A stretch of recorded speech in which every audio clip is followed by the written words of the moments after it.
অজানা জনা অজানা জনা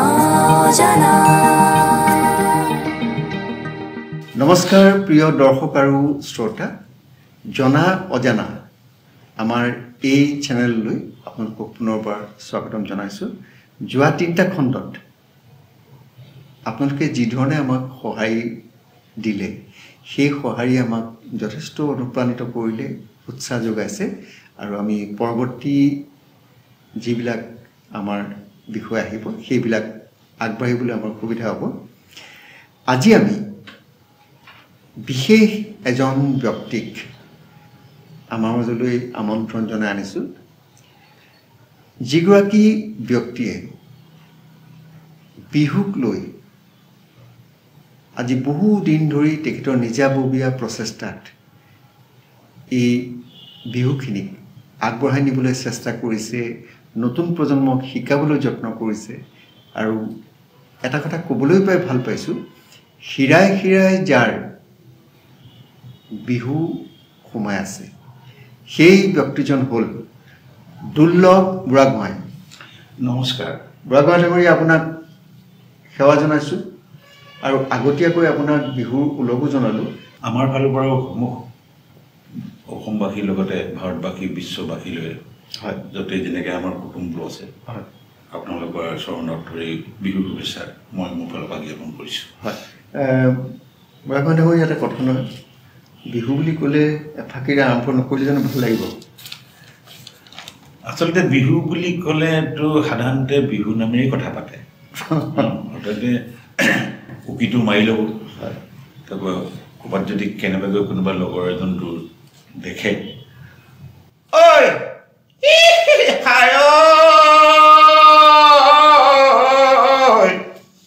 কিনো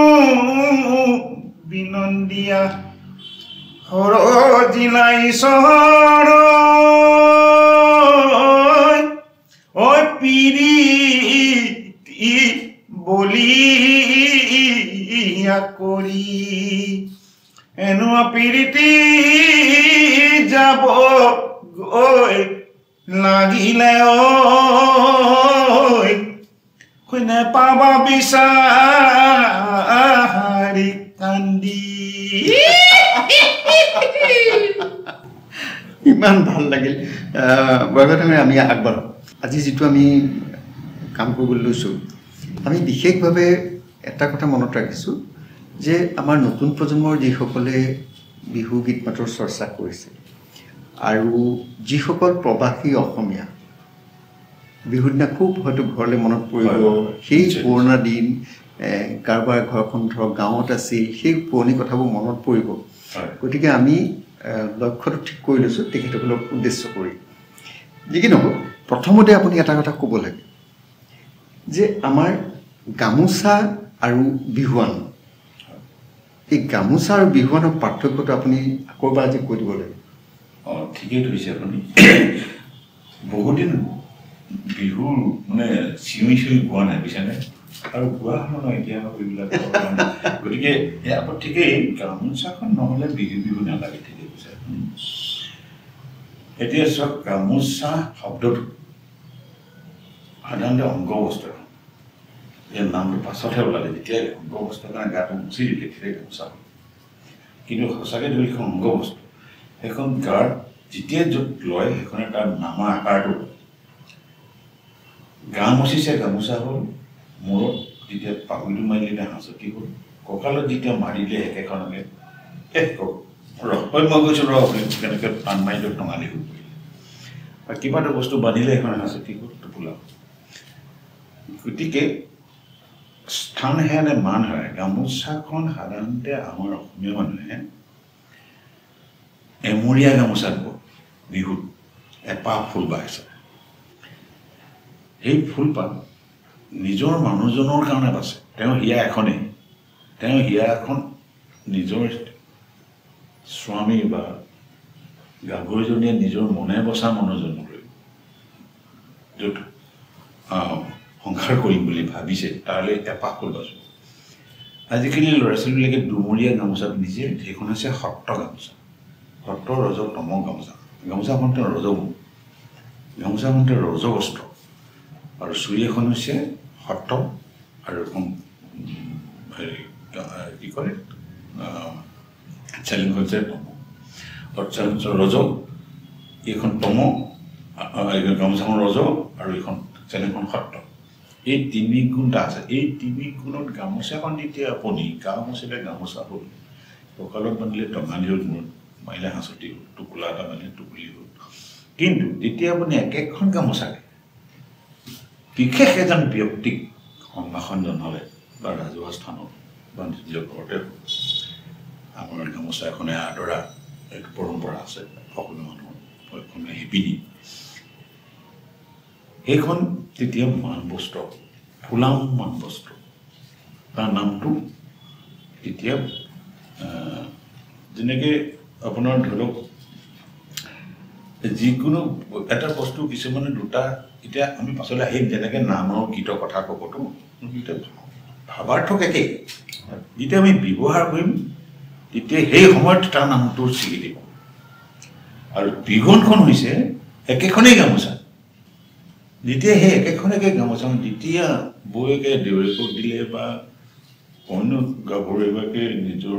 মনে বচা মানুহজনক বিহুতে দিলে, যিটো এখন হৈছে বিহুৱান। কিন্তু সেই বিহুৱানখন একে আকাৰ হ'লেও কি তাৰ সৌন্দৰ্যটো অলপ বেলেগ নহয়। সেইখন আপুনি গামোচাখনৰ নিচিনা মুচিবলৈ আপোনাৰ মন নাযাব, ধুনীয়া ফুল বাচি দিব, গোটেই গাটোত ফুল বাচিব, বুটা ফুল হওক, তৰা ফুল হওক, লতা ফুল হওক, ভমকা হওক, বাগৰি হওক, গুণা হওক, বুটা হওক, সেইখন ধুনীয়াকৈ বাচে। সেইখন আপুনি একে হ'লেও গা মচিলে সেইখন কিন্তু গামোচা হৈ যাব, বস্তু একেখনেই, কিন্তু যেতিয়া বিহুৱান হিচাপে দিব তেতিয়া বওঁতে সেইখন বিহুৱান হিচাপে বয়।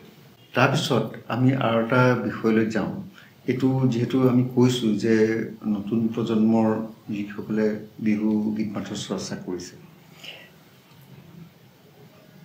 এই যে আপোনাৰ বিহু নাম, বিহু গীত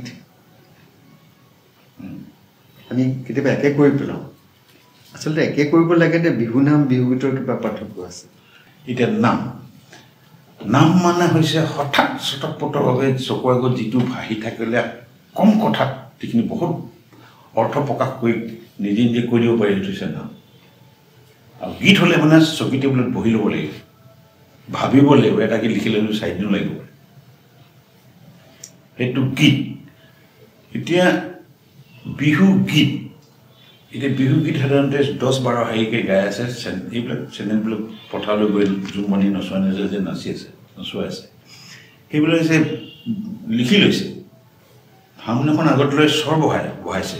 ঢোল পেপা লগত দিলে খেমটাৰ তালটো বজাই দিলে বিহু হ'ব নোৱাৰে। মহে চৰাই আমনি লাগিলে,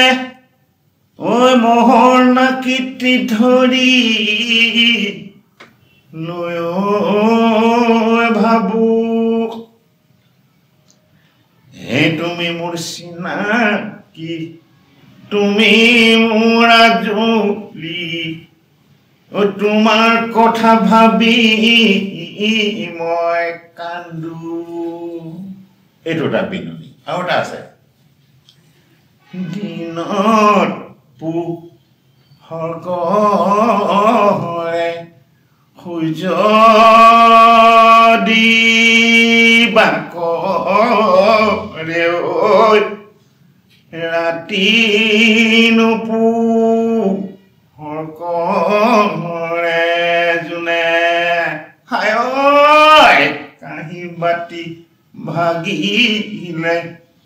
কহাইনো গঢ়ি দিব, হায় যৌৱন গলে গঢ়িব কোনে। এইটো নাম চব কম 4-5টা শাৰী গভীৰ কথা এটা ক'লে। আৰু এই একেটা পংক্তিকে যদি আপুনি বিহু তালত গাব ধৰে তেনেকৈ, আৰু বিহুটোত হৈছে 5টা স্বৰ, চা, কোমল গা, মা, পা, নি, এই 5টা স্বৰ বাদে দি ইফালে ইফালে যায় নহয়, আধুনিকতাৰ ওলাই আহিব। কিন্তু এই 5টা স্বৰত ইফাল সিফাল হৈ যেতিয়া বনৰ বিহুখন যেতিয়া সমাজত সোমালে চোতাললৈ আহিলে তেতিয়া স্বৰ অলপ ফুটি হৈ নাচনীজনীক লৈ কিবা এটা কওঁতে আইতাক কিবা এটা কওঁতে দেউতাক কিবা এটা কওঁতে তেতিয়া বিহুখন ৰজগুণৰ সুৰটো পঞ্চস্বৰৰ ৰজগুণ এটা সোমাইছেতো সেইটো অকণমান সত্ৰলৈ আহি যায় তাৰ সুৰৰ বৈশিষ্ট্য আছে ইয়াত চতু বিহু তুমি মোৰ সুখীয়া তুমি মোৰ দুখীয়া তুমি মোৰ দুখীয়া তুমি মোহৰি দিনৰ তেজ নৰিয়া পৰিলে তুমি শিবা তুমি হবাহি বেজ আকৌ আছে কিলৈ ৰজিলে দেহা হৰে জন দেৱতাই কিলৈ মোক তুলিলে আহে মৰম জান কেলৈ মোক তুলিলে হেই মনৰে কামনা দেহা পুৰাব আৰু মৰিব ৰেবিহে খাই শুঞ্জনী মৰিব ৰেবিহে খাই সুৰৰ তাত তাৰমানে ইয়াত কিছুমান আঞ্চলিক ভিতৰো আছে কিন্তু ইয়াৰ মাদকতাটো চকাবনি বতাহৰ ঢালতে জানৈ গোন্ধাই লেমলি জানৈ গোন্ধাই লেমলি জানত কাৰ ঘৰত জনীয়া আম পাৰিও নিদিহে জানৈ হৰিও নপৰে জানৈ হৰিও নপৰে জানৈ মইনো কেনে কৰি খাম ধন বহাগী ৰাঙলী আহে ধন পখিলা উৰা দি বাজে ঢোল ধিনিকি বাজে পে পাতি ঐ থাকিবই নোৱাৰো ঘৰত সাজবোৰ কেনেকুৱা দেখিছে এইবিলাক আৰু ঢেৰ আছে ভাণ্ডাৰ সময় নহ'ব বহুত প্ৰশ্ন আছে আমি উত্তৰ কৰিম কিন্তু আপুনি যে মই যিটো কি নাম খাদ্য লৈছে হয় বতাহৰ ঢালতে গোন্ধাই মলে মলি কাৰ ঘৰৰ জনীয়া আম পাৰিও নিদিয়ে হৰিও নপৰে মই কেনেকৈ খাওঁ সঁচা আম নহয় বুজিছোঁ প্ৰতীকী অৰ্থত মনোৰমৰ কথা কৈ আছে আচ্ছা বুজাই দিছোঁ মই দৰ্শকক হয় হয় কিন্তু এইবিলাক গোঁসা বুলি কৈছে যে আমাৰ লীলাককে যে গোঁসা বুলি কৈ দিছে তেনেকৈ গোঁসাখন ভাঙিব নোৱাৰি গোঁসাখন যেনেকৈ বগৰীটো নিচিনা কৈছে ধুনীয়া টঙা কোমল ওপৰখন হালধীয়া একদম পিঠখন গুটিটো কিন্তু ভাঙিব নোৱাৰে এই বন গোঁসাটো তেনেকুৱা হয় কিন্তু বৰগোহাঁই আপুনি যেতিয়া গাই আছে এপাক নাচো নাচো লাগিছে আমাৰ দৰ্শক শ্ৰোতাসকলৰ নিশ্চয় লাগিছে নিশ্চয় নিশ্চয় হয় বুলি ক'লে আৰে বিহু বুলি ক'লে মৰা হটো নাচিব খোজে হয় এতিয়া আপুনি আৰু এটা কথা ক'ব লাগে এই যে এটা বিহু নামৰ মই বিহু গীতৰ কথা কোৱা নাই বিহু গীত নানোৱে আজি মই বিহু নাম এটাৰ কিছুমান এটা ভাগ আছে ধৰক জোনা জাত যোজনা আৰু কিছুমান আছে সেইখিনি কি অকণমান আপুনি বুজাই দিব নেকি আচ্ছা আচ্ছা এতিয়া আপুনি বিহু নামৰ বিহু গীতৰ কথা তাকলেতো অকণমান ৰাইজক আৰু এটা বিহু গীতটোৰ কথা কৈ দিছোঁ য'ত মানে নাচি আছে ছোৱালীয়ে বিহু নাম বুলি নাচি আছেতো এটা এনেই এটা আহি কৈছোঁ মই বৰ বিহু কেছেটৰ এইবোৰ শুনা নাই দেই যেনেকৈ চবেই জনা কথা কৈ দিছোঁ যে জোনাই বেজীটি দিয়ে বুলি কওঁ খপহাব এইবোৰ হৈছে বিহু গীত জোনা আৰু যোজনাই অথনি যে গামোচাৰ বিহনৰ কথা আছিলে একেই বস্তু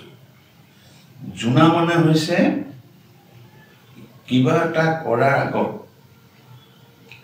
যিটো মানে পৰিস্থিতি সৃষ্টি কৰিব সেইটো জোনা যোজনাও ঠিক ঠিক কি কৰিম তাৰ আগত যোজনাটো ঢোলটো বজোৱাৰ আগত যিকাই গাই দিব সেইটো হৈছে যোজনা তাৰমানে ঢোলটোক কৈছে যে তই এতিয়া গা তই এতিয়া বজা ফটকৈ বজাই দিব পৰা নাই সি কোনো ৰাস্তাটো দিয়া নাই বজাবলৈ পোৱা নাই এই কোৱা কথাটোকে যোজনা বুলি কৈছে ঠিক জোনাটো ঠিক তেনেকুৱাই যে জোনা ফাঁকি দি লওক জোনা তেতিয়া যেনেকৈ আপোনাৰ প্ৰাৰ্থনা গাই লৈ যে মন্দিৰ আগত থাপনাখন পাতিবলৈ সময় বা কিবা এটা সেইটো হৈছে জোনা যোজনা একেই জোনাটো অকণমান ভদ্ৰ টাইপৰ যোজনাটো অলপমান তাৰপিছত আমি যাওঁ আমাৰ বিহুৰ বাদ্য যিখিনি আমাৰ এতিয়াৰ প্ৰজন্মই যে আমাৰ তালযোৰ দেখিছে গগনা দেখিছে মহসিংহ পেঁপা দেখিছে তথাপিও টকাটো দেখিছে সেইখিনি আমি অকণমান আজি চাই লওঁ নেকি বাৰু পৃথিৱীৰ বাদ্যত কিমান বাদ্য আছে কিন্তু আমাৰ লোকবাদ্যখিনিৰ কথা কৈছোঁ এইটো বাদ্যৰ শাস্ত্ৰত কৈছে এই বাদ্য নাহি ভণ্ড নাহি শূন্য সৃষ্টি ভৈলা অনন্তৰে অথন্তৰে এক গুণিবা কলৈলা ঘৃণে ব্ৰহ্মা কীতে বিষ্ণু দাৱে মহেশ্বৰ ৰগৰত সৰস্বতী বিদ্যা চৰাচৰ শাস্ত্ৰত কৈছে আমাক কিন্তু কথা কৈছে বিন পেপা ঢোল খোল মৃদংগ তাল বাঁহী এইটোকাই তবলা কুটি তালে নেগেৰা খঞ্জৰি ঢোলুক বেহেৰা চেহেন্দাৰ গগনা মুৰুলি ঐ কালি ঢাক ডবা কাঁহ জয় ঢোল হুতুলি ইয়াত 24টা বাদ্য আছে এই বাদ্যখিনি বাদেও বাহিৰৰ বাদ্যখিনি যেনে মঞ্জুৰি আপুনি বেহেলা চেতাৰ এইবিলাক হৈছে গান্ধৰ্ব বাদ্য আমাৰ হৈছিলে বিন পেপা ঢোল খোল মৃদংগ তাল বাঁহী টোকাৰী তাবালা কটিতাল নেগেৰা খঞ্জুৰি এতিয়া বাদ্যৰ মাহাত্ম্যটো মই পালোঁ এঠাইত সংগীত কি বুলি এটা প্ৰবন্ধ পঢ়িছিলোঁ বাদ্যৰ মাহাত্ম্যটো চাওক বাদ্য বাঁহীটোৰ বাদ্য আৰু বেহেলাখন এই বাদ্যটো যদি আপুনি এডৰা শস্যত বজায় আৰু এটা নবজাকৈ থাকে নহয় আপুনি বজোৱা শস্যযোৰা আগে চাব বাঢ়ি ঠিক সেনেকৈ মই পাইছোঁ হুলকি নামৰ এজন মানে সংগীতজ্ঞই তেওঁ ৰজাৰ হেৰুৱা হৰিণটো বেহেলা এখন বজাই বজাই ঘূৰাই আনিলে তানচেনে দীপক ৰাগ জুই জ্বলি গ'ল তেতিয়াহ'লে আমি বাগানে হৈ এটা কাম কৰোঁ আমি বাদ্যখিনি অকণমান পৰিস্থিতি এটা কৈছোঁ যে নতুন প্ৰজন্ম আৰু প্ৰবাসী যিসকল আমাৰ এতিয়া বিহুৰ কাৰণে আমাৰ এইটো আলোচনাটো অলপ গুৰুত্ব বাঢ়িছেতো মই এতিয়া এইটোতো পঞ্চবাদ্য বিহুৰ পঞ্চবাদ্যৰ ভিতৰত দুটোৱেই ঢোল পেঁপা ঢোল পেঁপা টকা গগনা আৰু বাঁহীটো সোমাই আছে বাঁহীটো কিন্তু গান্ধৰ্ব মানে শাস্ত্ৰীয় সংগীতৰ বস্তু কিন্তু বাঁহীটো আমাৰ কাঠচনকা বুলি কয় যে দুইফালে খেলিব পাৰে যে আমি আগতে খেলোঁতে যে বাঁহীটো য'তে সোমোৱাই ল'ব পাৰি শাস্ত্ৰীয় হওক লোকগীত হওক বাঁহীটো দৰকাৰ এই পঞ্চ আমাৰ বাদ্য তাৰ ভিতৰত মই ঢোলৰ কথাটো কওঁ এগুলোকৰে গুটিটি নাৰদে সিঁচিলে গজিলে পুলি ইটি চামৰ কৈলা খমহাদেৱে ঢোলৰ জনম দিলে মাৰি যাওঁ বিহুতে চাপৰ গোলোকৰ গুটিটি দিলে ব্ৰহ্মাই নাৰদৰ হাতত নাৰদে সেই গুটিটো দিলে প্ৰকৃতিৰ হাতত প্ৰকৃতিয়ে সেই গুটিটো পচাই মাজদেশা চামৰ পুলিটো গজি ওলাই সেই চামৰ পুলিটো বাঁহৰে কাটি আনি ঢোলৰ জন্ম দিলে সেই ঢোলটো বনাবলৈ হ'লে 9টা বৰ্ণৰ গৰু চালে চাইছিলে ধবলি পিবলি বাৱলি কাজলি কপিলা মুগী ৰঙী আৰু মুগী এই 9 বৰ্ণৰ চাইছিলে তাতে 4টা লাই হেঙুল নীল আৰু হৰিতাল এইকেইটা বস্তু খাইছিলে এইকেইটা নহ'লে ঢোলটো নবনিব তাৰপিছতে ভৰণ কৰণ বলো আৰু ভোলাই 4 যুগত 4 মুচেৰে চাই সত্যত শুক্ল তেতাত পিত দাপৰত পৰলা কলিত কপিলা এই 4টা বৰ্ণ আৰু 4জন মুচিয়াই চাইছিলে এই ঢোলটো চাইছে বুলি কৈছে ঢোল শাস্ত্ৰ তাৰপাছতে ঢোলটোৰ গৰ্ভত কোন আছে কোবনিত কোন আছে তালিত কোন আছে ভিতৰত আছে ধৰ্ম আৰু ৰজ আৰু তম ৰজ আৰু তম বাওঁ হাতখনখন সদায় তমগুণ বুলি কৈছে আৰু কোবনিটো মানে হেৰি ৰজ কৈছে এখন ৰজ কৈছে এইটো তম আৰু গৰ্ভত ধৰ্ম আৰু ঢোলটো এনেকুৱা এটা বস্তু ই যদি কেনে ইয়াৰ যিটো মাতটো হৈছে ইয়াৰ তীব্ৰ আৰু বৃত্তি বা সৃষ্টিৰ ৰহস্য জগাই দিয়া এটা শব্দ য'ত ঢোলটো বাজিব তাত মানুহ ৰ'ব নোৱাৰে ই নাচিব বা কিবা গাটো লৰিব লাগিব ই লাহেকৈ বজোৱা বস্তু নহয় গতিকে ই সৃষ্টিৰ ৰহস্য কথা কয় প্ৰথমতে ঢোলৰ চাপৰটো বজোৱা মানুহজনে কিয় গীত বজালে এইটো গীতিনাম গীতিং তাৰপৰা এনেকৈতো বজাব পাৰিলেহেঁতেন সৃষ্টিটো কৈছোঁ তেওঁ কিয় সেই তালটো আপোনাক মই এদিন কৈছিলোঁ কথাটো এইটো সৃষ্টিভংগী জীৱৰ সৃষ্টিভংগী বুজি পাইছে চাগে গতিকে এই তালটো সেইকাৰণে বিহু প্ৰীতি বিহু প্ৰেমৰ বিহু সৃষ্টি ইতিবৃত্তি গতিকে নজনাই বোলে গৰু ছালৰ ভাৰ জ্ঞানী জানে বোলে আকৌ মালা ৰত্নহাৰ ৰুদ্ৰ খোলা ভৈলা সেই জৰি মহামায়া সেই জৰি বান্ধি লৈ হৈলো ঢুলীয়া পোতা ইমৰি বাতৰিটো শুনা হীৰে শংকৰ চকুত সূৰ্য জানা দুজনা অচিনী কুমাৰ নাকে জীৱাত বৰুণ চৰ্মত আৱয়ু বাই হাতগুণ হাতে ইন্দ্ৰ পদে বিষ্ণু কপালে কেশৱ কৰ্ণত গোবিন্দ হতে হিত মাধৱ এইকেইটা গুণ নহ'লে ঢুলীয়া হ'ব নোৱাৰে ঢুলীয়া হ'ব নোৱাৰে ঢুলীয়াই এই বস্তুটো জানিব লাগিব নাবাজে হাতেৰে ঢোল বাজে কেনে কৰি গজে মাংস হিৰণাক্ষ আছে তপ কৰি সেই বা কাটি আনি ভাজিলে কমাৰি তেহে বাজিলে ঢোল দিন নাম কৰি হাতে বিষ্ণু মাজে শিৱ গুৰিত আছে হৰি হতৰ ৰজতময়ী তিনি গুণে পাব গাঠি চব এনেই ঢোলটো দলিয়াই দিয়া বস্তু নহয় মাইডাল দলিয়াই দিয়া বস্তু কেনেকুৱা বস্তু এটা শাস্ত্ৰত কৰি গৈছে গতিকে আগে সৰু গুৰিত ডাঙৰ মাজত আছে গাঠি চতুৰ্মুখী ব্ৰহ্মা মাৰিয়া গতাই আগটো চতুৰ্মুখীকৈ বনায় এইবিলাকে আজিকালি মিহি কৰি লৈছে পূজাবিলাকে সেইটো বনাই ল'বই লাগিব নহ'লে সিহঁতৰ কথা কিছুমান আছে গোপন আগতে কথাই যুঁজে নযুঁজে কাৰোবাক দাঁত লগাই দিয়ে কাৰোবাক হাত বনাই দিয়ে এইবোৰ সঁচা কথা দুটা ওজাৰ মাজত যুঁজো হয় নহয় এইটো বিশেষকৈ আপোনাৰ বিয়াত হয় বিয়াত এজন কোনোবা এজন ওজাৰ মই সাক্ষাৎকাৰ কৰিছিলোঁ তেখেতে কৈছিলে যে বিয়াখনৰ মানে দৰা ঘৰৰ পৰা ওজা ঢুলীয়া যায় কইনা ঘৰৰ পৰা যায় এখন মোটামুটি যুদ্ধই হয় মানে কোনোবা এজন বোলে শেষত এনেকুৱা হয় যে বাগৰি যায়গৈ নোৱাৰা হৈ যায় বজাব তেজুলিয়াই দিয়ে হয় ক'ৰবাত গৈ হাবিত চুকত বহি থাকিবলগীয়া হৈ থাকে একদম আগৰ বিশেষকৈ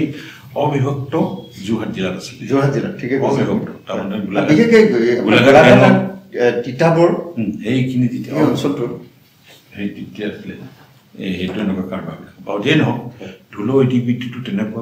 মই গোটেইবোৰ সাধাৰণতে ওজাবিলাকে জানিব মই ঢোলো কাণত লৈছোঁ ধামধুম ফুটি লৈ বজালোঁ বছ হৈ গ'ল কিন্তু যিখিনি ক'লোঁ অলপ চাইছোঁ অলপ মানে তেওঁলোকৰ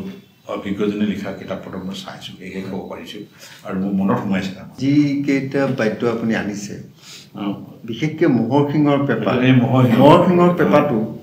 শিঙৰ পেঁপা বুলি আমি জানো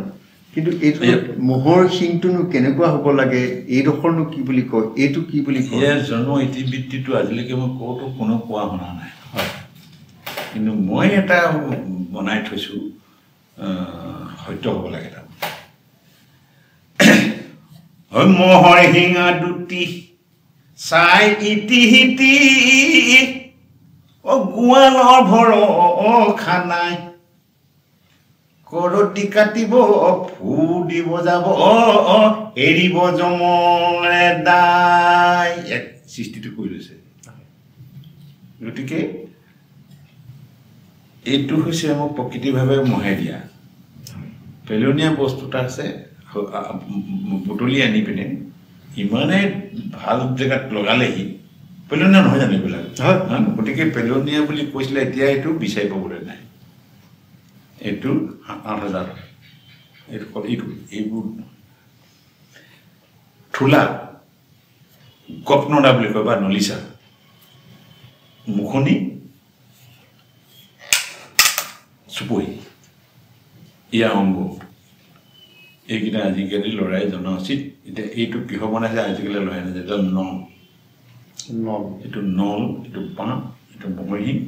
এয়া বাঁহ গতিকে এইকেইটা অংগৰে এই এটা অতি তীব্ৰ বাদ্যতা সৃষ্টি হৈছে ফুটা 4টা থাকে নহয় জানো সাধাৰণতে ফুটা 4টা মই ক'লো নহয় ফুটা 4টা কিয় আছে 17 তম বুলি কৈছে তো তাৰ মাজতে সৰস্বতী বহি আছে কৈছে কণ্ট্ৰলত তাৰমানে উত্তেজনা কণ্ট্ৰল কৰিব কিনে সৰস্বতীকে দি দিছে গতিকে যিমানেই যি নহওক লাগে এজন কণ্ট্ৰলাৰ নাথাকিলে সৃষ্টিটো নৰবতো সেইকাৰণে এইবিলাক বনাওঁতো তেনেকুৱাকৈ মানে প্ৰদত্ত ঈশ্বৰ প্ৰদত্ত বুলি কৈছোঁ আমি আৰু সেইখিনি গুণ দিছে বাহয়ক চবে নৰব চবে কাঠি কামি নৰব বেতৰ সুত চবে নোৱাৰিব বিচনী কাঠি চবে চুচিব নোৱাৰিব কিন্তু যিজনে জানিব আপোনালোকৰ তামোলে চালে খাই চাচ মাৰি আছে এইফালে কাঠি হয় নহয় তেনেকুৱা যাকটো গুণ দিছে তাৰমানে গতিকে এতিয়া মই পেপাৰটো আপুনি ক'লে যেতিয়া হে পেপুৱা ককাই ঐ পেপুৱা দদাই ঐ পেপাতি ভালে কয় বাবি আমাৰে নাচনি নিচে কুমলীয়া ঐ তালৈকে ভাবি ঐ চাবি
বুঢ়াগোহাঁই ডাঙৰীয়া আমি আজি প্ৰথম খণ্ডটি ইয়াতে আমি সামৰিব খুজিছোঁ কিন্তু আমাৰ আৰু এটা খণ্ডত আপোনাক আমি লগ পাব লাগিব আৰু সেই খণ্ডটিত বিহু সম্পৰ্কীয় আৰু কিছু আমাৰ লোককৃষ্টিৰ কথা আমাৰ খোৱা বস্তুখিনিৰ কথা তাঁতশালখনৰ পৰা আৰম্ভ কৰি বহুখিনি কথা তাত নিশ্চয় আমি সময় ল'ব পাৰিছোঁ আপোনাক আজি প্ৰথম খণ্ডটিৰ বাবে অশেষ ধন্যবাদ জনাইছোঁ আৰু এটা কথা আজি পুনৰ আমাৰ দৰ্শক আৰু শ্ৰোতাসকলক অনুৰোধ কৰিছোঁ এই বিষয়ে আপোনালোকৰ যদি কিবা মতামত থাকে আমাৰ ইউটিউবৰ যিটো চেনেল আমাৰ সেই চেনেলত আপোনালোকে মতামতখিনি আমাক জনালে বা যদি কিবা বিতৰ্কলৈ গৈছে সেইখিনিও যাতে আমাক জনায় কাৰণ আমি কৈছোঁ যে আমাৰ ভৱিষ্যত প্ৰজন্মৰ কাৰণে নতুন প্ৰজন্মৰ কাৰণে আমি এই কামটো কৰিবলৈ হাতত লৈছোঁ আমি যথেষ্ট উপকৃত হ'ম আপোনালোকে আজিৰ বাবে অশেষ ধন্যবাদ নমস্কাৰ নিশ্চয় নিশ্চয় নমস্কাৰ আপোনালোকে অকণমান সুবিধা দিলে কিন্তু মই সাগৰৰ মাছ নহয় মই সেই খালৰ পুঠি ধৰিব গতিকে মই যিখিনি ভাল পাই নিজে কৰিছিলোঁ সেইখিনি সঁচা বুলি কৈ আজিকালি এতিয়া মই ফুটনিতে কৈছোঁ ইয়াত যে ভুল নাই মই নকওঁ যদি কৈছে ক্ষমা কৰিবলৈ কৈছোঁ আৰু যদি মই কোৱা কথাখিনি নহয় বুলি কৈছে মই কোনোদিন জনাই দিয়ে মই সন্তুষ্ট হয় নমস্কাৰ জন জন জন জন জন জন